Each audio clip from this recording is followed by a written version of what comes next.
마이크로소프트 화이트보드 for Education. 이번 시간에는 화이트보드의 메뉴 구성 두 번째 시간을 가지도록 하겠습니다. 지난 시간에는 가장 기본적인 이 화이트보드의 메뉴 구성들을 확인을 했습니다. 이렇게 확인을 했고요. 이때 화이트보드는 큰 캔버스라고 했잖아요. 그때 마우스의 휠을 이용해 가지고 크게 작게 이렇게 해서 이동할 수 있습니다. 내가 원하는 위치로 이동이 가능하다. 마우스 휠을 이용해서 이동이 이렇게 크게 작게 화면이 가능하다는 거 설명드립니다. 그 다음에 이게 올가미를 이용해 가지고 특정한 객체를 선택하면은 이 객체의 크기를 이렇게 조정도 가능합니다. 위치도 조정도 가능한데요. 여기에 보이시면은 파란 선이 혹시 보이시나요? 이 파란 선은요, 어떤 메뉴 때문에 보이냐 하면 객체 맞추기라는 메뉴가 활성화가 되어 있기 때문에 이렇게 파란 선이 보이고요. 객체 맞추기가 활성화가 안 되어 있다고 하면 제가 라쏘에서 다시 한번 보여드리겠습니다. 이렇게 하면 파란 선이 나타나 있지 않죠. 그래서 가능하면 처음에 사용하실 때 객체 맞추기는 활성화를 시켜 놓고 사용하시면은 내가 원하는 객체의 위치를 다른 객체와 비교해서 사용할 수 있고요. 자, 이 객체를 더블 클릭해 가지고 크기를 마음대로 조정이 가능하고요. 보시는 것처럼 이렇게 회전도 가능합니다. 그 다음에 대체 텍스트를 부여하는 부분이고요. 이거는 거의 쓸 일은 별로 없는 것 같아요. 그 다음에 잘라내기, 복사하기 이런 것들이 있고, 붙여넣기는 어디 있냐면요, 복사하기에 여기에서 컨트롤 V 해도 이렇게 붙여넣기가 되고요. 또는 여기에도 보시면은 붙여넣기라는 메뉴가 따로 있습니다. 그래서 원하는 곳에다가 이렇게 붙여놓고요, 위치를 변경할 수도 있습니다. 그런데 이 지우개를 이용해 가지고 내가 객체를 지우려고 하면은 지워지지 않아요. 반면에 내가 그린 그림은 이렇게 지우개를 이용해서 지워질 수 있어요. 그럼 객체를 지울 때는 어떻게 써야 되느냐? 객체는 어떻게 지우면 되겠냐? 객체를 지울 때는 요거는 지금 제가 아까 자를 이용해서 그린 거니까 지워지는 거고요. 객체가 이렇게 내가 만들어진 경우에는 그 객체를 선택하고 나서요, 그리고 딜리트 키를 누르면 이렇게 삭제가 됩니다. 그 다음에 본격적으로 여기에 추가되어 있는 메뉴들 설명드리겠습니다. 이미지를 가져와 가지고 그 다음에 함께 작업이 가능합니다. 이렇게 해서 내가 이미지를 키워서 작업도 가능하고요. 또 반면에 사진을 찍어서 카메라를 이용해 가지고 특정한 곳으로 사진을 찍어서 그대로 그 사진을 활용해서 이용할 수도 있습니다. 자, 이렇게 해서 내가 원하는 위치에 그 사진을 붙여넣고 그 다음에 안에 내용들도 적을 수 있겠죠. 여기 보시면은 특정한 곳에 좋아요 표시도 이렇게 가능합니다. 좋아요 표시를 하면 좋아요 표시가 이렇게 나타나고요. 자, 위치를 고정하고 싶다, 배경화면에 잠금을 하고 싶다, 그러면은 이렇게 배경화면 잠금을 누르시면 되겠습니다. 자, 그것들이 이미지에 관한 이야기고요. 텍스트는요, 내가 원하는 곳에다가 텍스트를 썼는데, 영어는 좀 예쁜 글씨가 이렇게 진짜 필기체처럼 됩니다. 그런데 한글은 아직까지 글씨체가 뭐 이렇게 좋은 것 같지는 않습니다. 글씨체를 이렇게 변경이 가능하면 좋겠는데요. 글씨체는 변경이 힘든 것으로 제가 알고 있기는요, 그렇습니다. 이렇게 아직까지 폰트는 조금 제한이 있다, 그거 기억해 주시고요.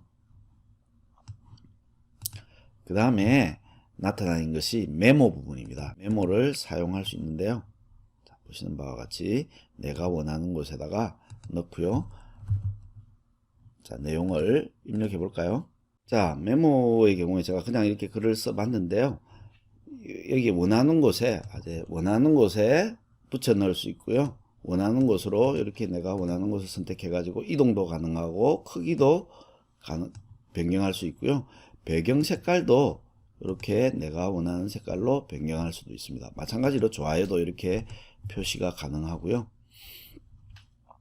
자, 이게 메모들입니다. 스티키 노트라고 영어로는 이렇게 부르고요. 추가적인 내용에 보시면은 몰입형 리더도 포함되어 있습니다. 영어로 쓰시면은 이것들을, 몰입형 리더가 어떤 거냐 하면요, 자, 요것들을 선택해 가지고 몰입형 리더, 팀즈에서 굉장히 많이 나와 있는 부분이잖아요. 이렇게 하면 읽어주는 그런 기능들이 포함이 되어 있습니다.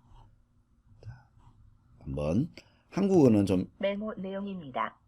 일로 하는 곳에 넣을 수 있습니다. 이 배경색을 변경할 수 있습니다. 참 크기를 변경할 수 있습니다. 네, 이게 우리가 몰입형 리더로서 이제 영어 같은 경우에는 정말 활용 가치가 뛰어난데 아직까지 한글은 이렇게 기계음으로 읽어줘서 조금 상태가 좀 안 좋은 것 같아요. 자, 그 다음에 메모 눈금이라고 하면은 이제 메모들을 여러 개를 구성할 수 있는 것입니다. 메모 눈금이라 그래가지고 진짜 눈금처럼 생각하시면 되는 게 아니고요. 메모를 여러 개를 포함시킬 수 있는 곳이 바로 메모 눈금입니다. 이렇게 메모를 추가해 가지고 내가 원하는 곳에다가 원하는 내용으로 배경도 바꾸고요. 그 다음에 필요하면은 계속 추가를 누르면 되겠습니다. 그래서 여러 가지의 메모들을 함께 모아서 요것들은 제목에다가 적어하면 되겠죠. 이렇게 제목을 부여하고 메모 추가를 누르면 마찬가지 크게 이렇게 구성할 수 있는 것이 뭐냐, 메모 눈금이 되겠습니다. 자, 다음으로 나오는 메뉴 중에서 우리는 목록형을 볼 수 있습니다. 목록형은 일반 앞에서 보았던 이런 메모와 거의 유사한데요. 조금 차이점은 이것은 정말 이 하나하나씩이 이 메모에 있는 내용과 동일하지만 이 목록들은 다른 것으로 이동도 가능합니다. 제가 목록형에 이렇게 내용을 넣고요. 그 다음에 목록형을 선택하면 정렬 방법들도 선택할 수 있습니다. 예를 들어서 사정순으로 하면은 가나다 순이 되겠죠. 이렇게 가나다 순이 되고요. 또 특정한 글을 내가 다른 곳으로 이동도 가능합니다. 예를 들어서 이동을 눌러 가지고 메모 합계로 이동하면은 이렇게 이 부분들이 새로운 메모로 돼서 내용들이 추가돼서 부여되게 됩니다. 이렇게 이동도 가능하고요. 그것들이 목록의 특징입니다. 그래서 수정도 물론 다른 데 있는 메모의 기능들 같이 그대로 이용할 수 있고요. 여기에 있는 메모들은 배경색을 바꿀 수 있는 반면에 목록은 배경색을 바꾸는 메뉴는 없습니다. 네, 그게 조금 차이점이고요. 이렇게 이동도 가능하다는 거, 그 다음 그것만 다른 부분이고요. 그 다음에 있는 것이 빙 이미지 설명드리겠습니다. 내가 빙에 있는 이미지를 가져와서 사용하는 방법입니다. 예를 들어서 이렇게 하면 빙에서 이미지를 찾아주고요. 그러면은 그 이미지 중에서 내가 원하는 것을 선택하고 플러스 기호를 누르면은 이렇게 이미지가 들어오게 되고요. 원하는 곳에다가 배치를 하면 되겠죠. 자, 그 다음에 또 나타나 있는 메뉴가 이제 스티커 부분입니다. 스티커는 뭐 이런 스티커들 아직까지 스티커의 종류들은 많이 없는데요. 원하는 스티커를 선택해 가지고 선택하면 이렇게 위치에 맞게 부여할 수 있습니다. 자, 이번 시간에는 우리 메뉴 구성에 대해서 좀 더 자세히 알아봤습니다. 다음 시간에는 다른 이제 문서들, 그 다음에 여기에 있는 환경 설정에 있는 메뉴들, 여기 보시면 환경 설정에 있는 메뉴들 살펴보도록 하겠습니다. 감사합니다.